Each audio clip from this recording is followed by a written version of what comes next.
I returned to my room, and sadly, my tragical express notice is here. I'll be leaving in the morning. Good morning. It is almost 5:30.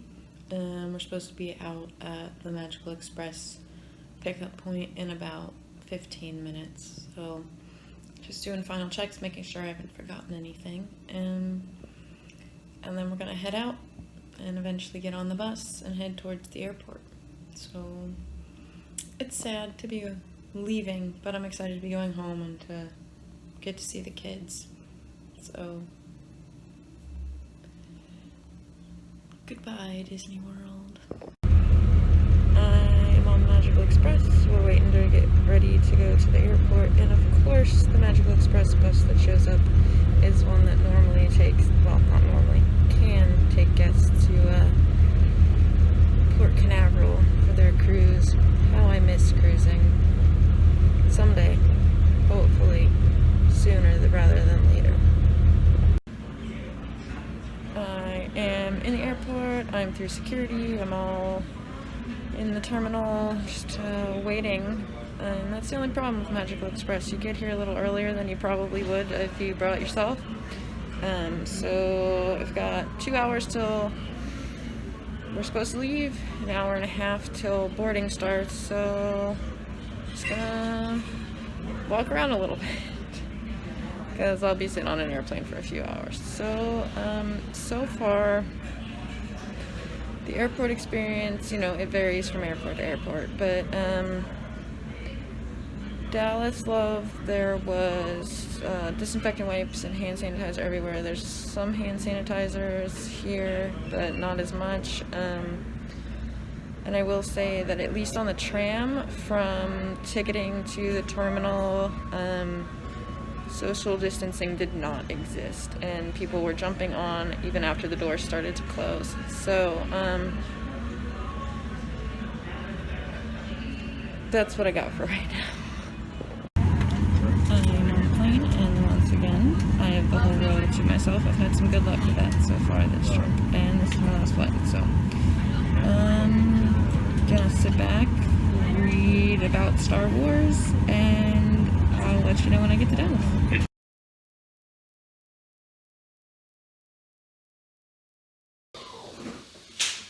Clearly I'm back home. It was a interesting drive home from Dallas. Avoided hitting a deer. That was fun. Followed a moving truck for 25 miles. The kids are playing with their new toys. Not very nicely, but they're playing.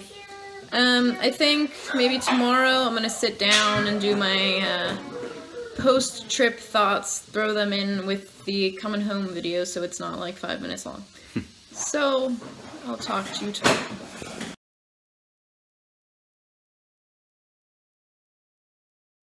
You guys ready to try these? Yeah. Alright, so I bought these chocolate bars yesterday, and now we're gonna try them out.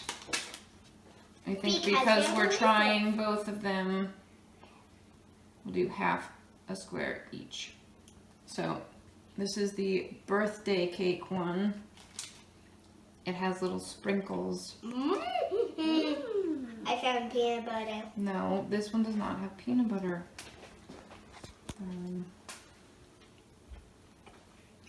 Does it taste like birthday cake? You mean delicious.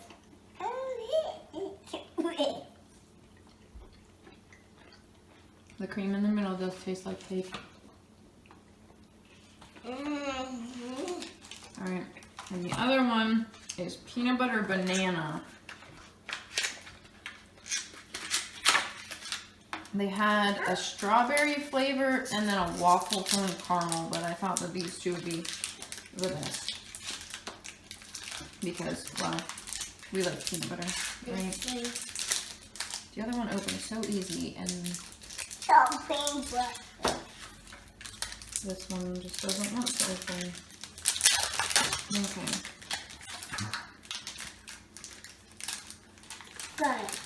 This one has chunks of, looks like banana chips in the back. In the flat part.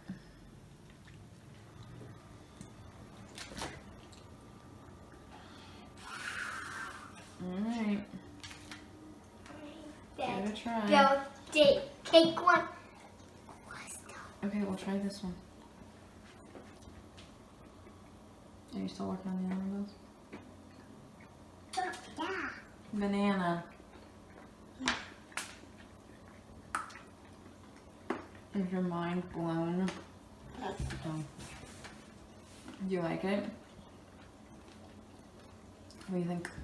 It's very tasty. Bella, is it good? Mm-hmm. Alright.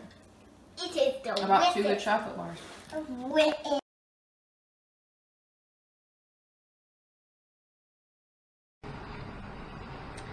Hi again. Last time you'll just see just me for a bit, I think. Who knows? So had some time to sit and reflect on the trip. Had a lot of fun. Sweated a lot. It was very hot. It was a good trip. The airport in Dallas was the better of the two in terms of handling, you know, this whole COVID-19 stuff. But you heard all about that. There was wipes and hand sanitizer, and people were actually distancing, which was not the case in Orlando. In Orlando on the way home, I was walking around the terminal just to, you know, get some exercise because I was going to be on a plane and then in a car.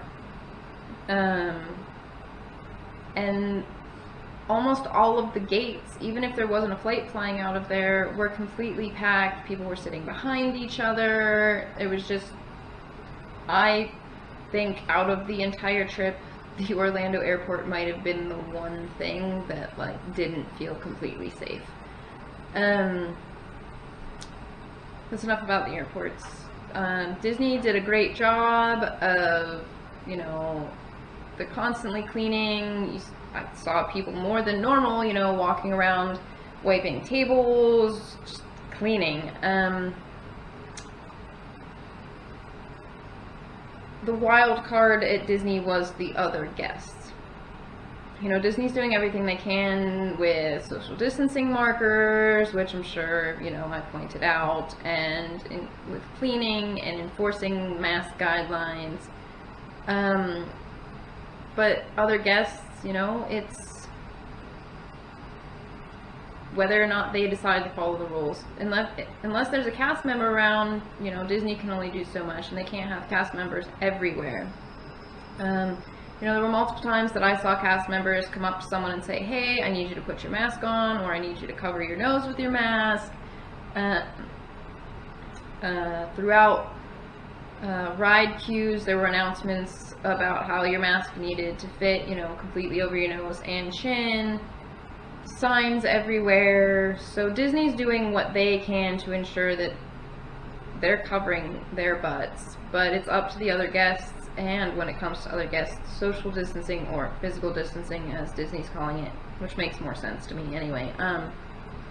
They have the markings on the ground for in ride queues, in line for food, you know, in line for the buses, in line for the Skyliner. But again, it's up to other guests to whether or not they abide by what Disney has put in place and the markers on the ground.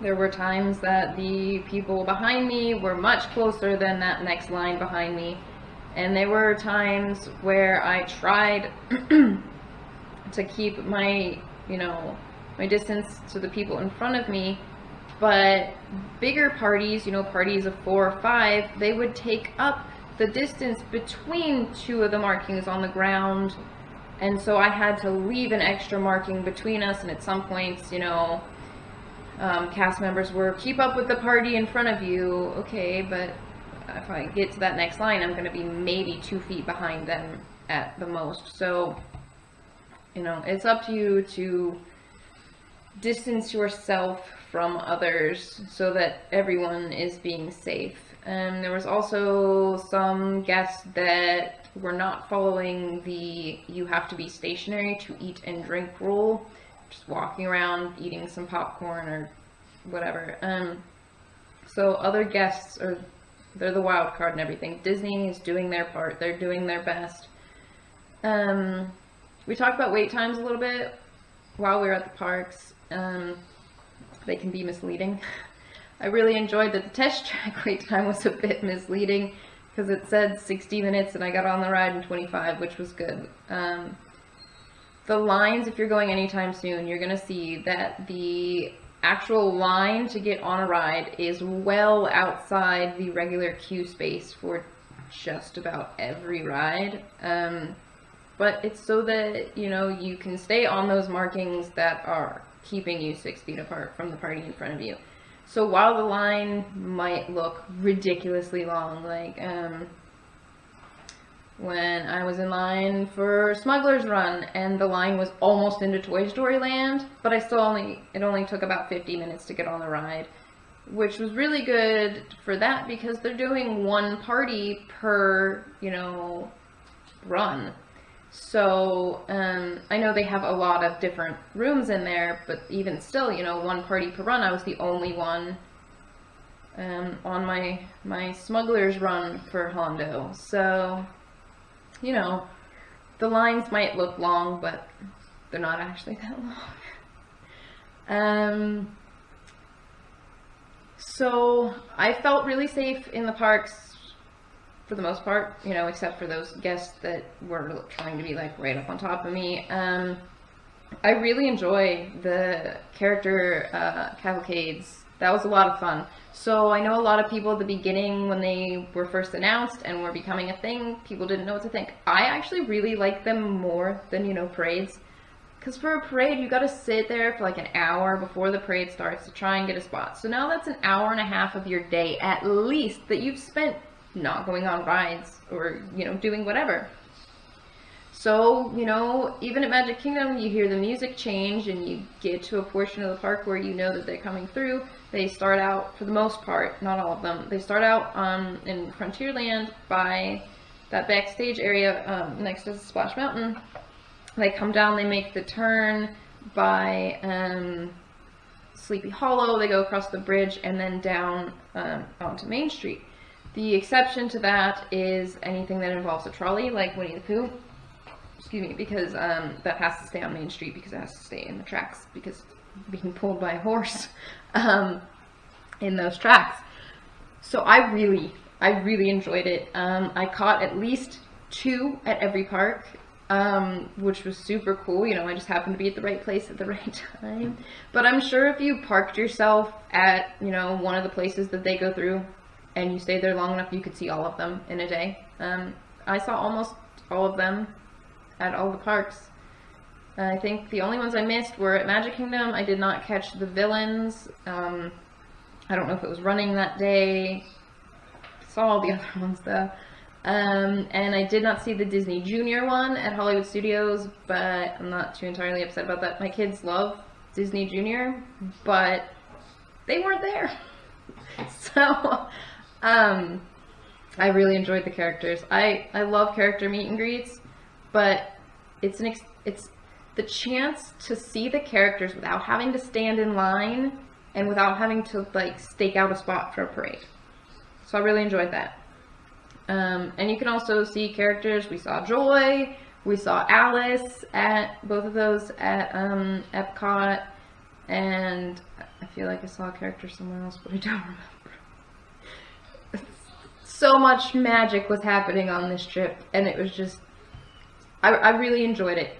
The parks are crowded, I will tell you that. Just because they are, I guess, there was an announcement that they're officially only allowing 20% of what capacity would be, they're still crowded. But again, you know, it's just like anywhere. You need to look out for yourself and make sure that you are doing your part to stay socially distanced. So I felt safe there, safe in the room, which was, you know, they're always cleaning. I did not have mousekeeping during my trip, so it was up to me. You know, I was the own person in there, keeping the room clean. Like I said, when I walked into my room, took my shoes off, changed into my room socks, and just walked around the room in those. There was one time that I forgot to fill my water bottle and I walked to the sink after I put my shoes on, but I didn't feel like switching over again. I had sanitizing wipes, but I didn't have to use them too much. I used them on the table in my room because my water bottle, you know, was in ride vehicles and stuff throughout the day, and if I put it down on the table before I wiped it off, I was like, oh, wait. Wipe the water bottle, wipe the table, you know. Hand sanitizer was all throughout the parks, and it was in the main stairwell. I can't say of the other buildings, but my building that I stayed at, the main stairwell, so where the elevators are, there was hand sanitizer there at the bottom. I had my hand sanitizer in my backpack, but I had a little 2-ounce hand sanitizer, and on the whole trip, I used like half of it. So, you know, that tells you there's hand sanitizer everywhere. It was in like halfway through ride queues, and then as soon as you exited a ride, it was there. And from what I saw, you know, if guests weren't reaching for their own hand sanitizer, they were stopping at that hand sanitizer dispenser to get some hand sanitizer. It was at quick service restaurants. I didn't go to any table service restaurants, so I'm not sure about that. But I'm sure there was opportunities to clean your hands. Also throughout the parks, there were, you know, the foot activated. You push down on the thing and the sink starts to put water out. Which at one of the sinks was quite warm because of how hot it was outside. But it's got soap, and you don't have to touch anything except the soap dispenser. And there's paper towels there.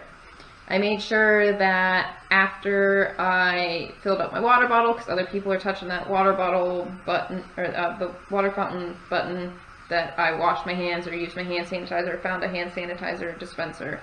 For the most part, though, there was, you know, a sink nearby. Or, of course, you know, if it comes down to it, there's bathrooms everywhere. So, stop into the bathroom and wash your hands. So, overall, I felt, you know, other than maybe washing my hands more often than I would have on a normal trip, it was like a regular trip, except, you know, paying attention to markings on the ground and washing my hands more often. But I think that's something we're all doing now. We're all, like, I washed my hands a fair amount, but now it's, oh, somebody else touched that seat belt. Maybe I should wash my hands, you know, so that was good. I know before the trip I said that if this wasn't a solo trip, I'm not sure if I would take the kids. There were a lot of families with kids. There were a lot of families with itty-bitty little babies. At this point, I really feel like because Disney's doing their part, they're checking temperatures, you know, they're cleaning, and there's sanitizer everywhere. I feel like there's just about as much of a risk as, you know, something being got from Disney World as there is, you know, at the grocery store or your playground or whatever. So as long as, I think, if you decide to take your kids, which is totally up to you, I would support that. You know, if this was supposed to be a family trip, I would have felt comfortable with the kids there. So, we don't really have plans for a next trip just because we don't know where we're moving. We know when we're moving, we don't know where. So, when we have a, hey, yes, this is the next time we're planning to go to Disney World, we'll be sure to let you know. I hope I did not bore you to tears throughout my trip. I had a lot of fun. I hope you had a lot of fun watching. I know it's not as much fun as being there, but I hope you enjoyed it. And next week we'll talk about something. Thanks again for watching.